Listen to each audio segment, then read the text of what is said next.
12 जून 2025 सारे news channel और social media handle पर यह खबर आती है कि In the ill-fated Air India 171 crash was the first officer flight under the British.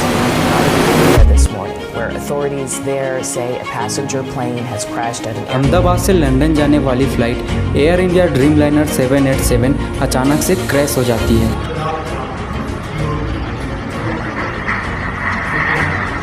जिसमें बैठे 242 में से 241 पैसेंजर की डेथ हो जाती है, जिसमें गुजरात के पूर्व सीएम विजय रूपानी भी शामिल थे। कोई भी देश नहीं चाहता कि उसके देश में इतनी बड़ी दुखद घटना हो। समय था 1:39। ये फ्लाइट अहमदाबाद से लंदन के लिए उड़ान भरती है। विमान हवा में लगभग 625 फीट के आसपास ही जा पाती है।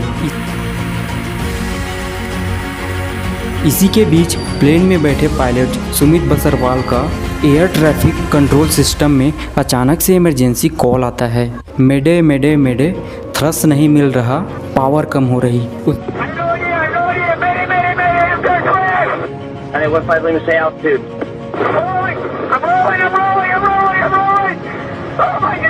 उसके कुछ ही सेकंड बाद एयर ट्रैफिक कंट्रोल से इनका सिग्नल पूरी तरह कट हो जाता है।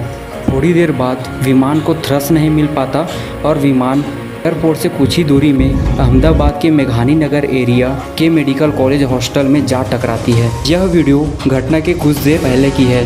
प्लेन में बैठे इस आदमी को जरा भी भनक नहीं लगता कि कुछ ही सेकंड में उसके साथ क्या होने वाला है। कुछ ही देर में हलचल होने लगती है और प्लेन अचानक से क्रैश हो जाता है।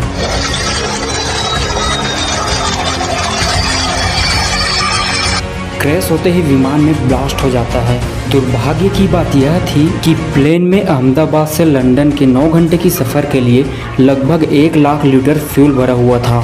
यही इस ब्लास्ट का सबसे बड़ा कारण है। ब्लास्ट होते ही आसमान में काला धुआं छाने लगा। चारों तरफ अफरा तफरी मच गई। घटना की सूचना तुरंत स्थानीय पुलिस और फायर को दिया गया। घटना इतना खतरनाक था कि प्लेन का आधा से ज़्यादा बॉडी स्ट्रक्चर हॉस्टल में जा घुसा। इसमें केवल प्लेन के पीछे का हिस्सा ही बच पाया। प्लेन के पहिए का हिस्सा बिल्डिंग में जा घुसा, जिसे आप इस तस्वीरों में देख सकते हैं।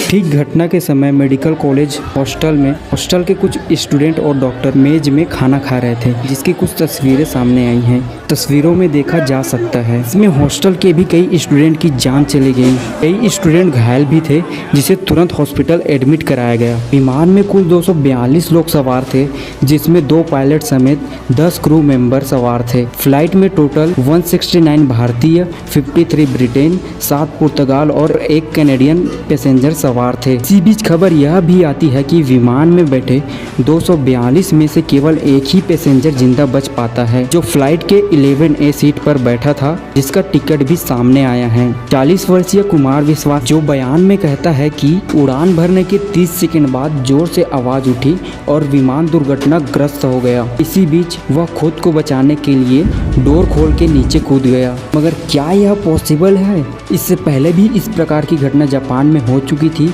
जिसमें एक व्यक्ति विमान के दरवाजे खोलकर इस तरीके से बच पाया था। घटना के बाद प्रधानमंत्री और अमित शाह ने घटना का जायजा लिया। अब गवर्नमेंट से सवाल ये है कि इतने बड़े हुए प्लेन हादसे का जिम्मेदार कौन है? आने वाले समय में इस तरीके के हादसे को कैसे रोका जा सकता है? विमान हादसे का पहले का यह वीडियो बताया जा रहा है, जिसमें ऐसी खराब था। तो I am really shocked to see the irresponsible behavior of this flight. I am actually shocked. मेरा बेटा जो 3 साल का है बेचारा पसीने में भीग चुका है। तो क्या एसी का खराब होना विमान में कुछ तकनीकी खराबी का संकेत था? अगर ऐसा था तो क्या इस तकनीकी खराबी की सूचना एयर इंडिया कंपनी को दी गई थी? अगर दी गई थी तो ठीक क्यों नहीं किया गया? घटना के कुछ ही दिन बाद एयर इंडिया फ्लाइट में दिक्कतें शुरू आना हो गई। कई फ्लाइट को इमरजेंसी में कैंसिल भी करना पड़ा।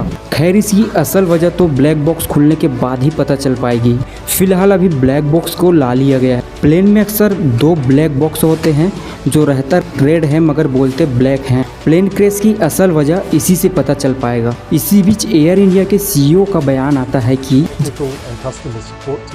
had assembled. जिसमें विमान हादसे में डेथ हुए लोगों की फैमिली को 1-1 करोड़ रुपए देने का ऐलान करते हैं। बोइंग के कार्यकारी अधिकारी केली आर्टवर्ग ने कर्मचारियों को लिखे खत में कहा है कि उन्होंने बोइंग वाणिज्य विभाग के प्रमुख ने पेरिस एयर शो में भाग लेने की योजना रद्द कर दी, जो इस उद्योग का इस वर्ष में सबसे बड़ा आयोजन था। यह एक video air India Boeing company के कर्मी से पूछा गया, क्या आप इस प्लेन में सफर करेंगे, तो उनके कर्मी ने इस प्लेन में बैठने से साफ इनकार कर दिया। भारतीय नागरिक उड्डयन मंत्री राम मोहन नायडू ने कहा है कि विमान दुर्घटना जांच ब्यूरो द्वारा औपचारिक जांच शुरू कर दी गई है।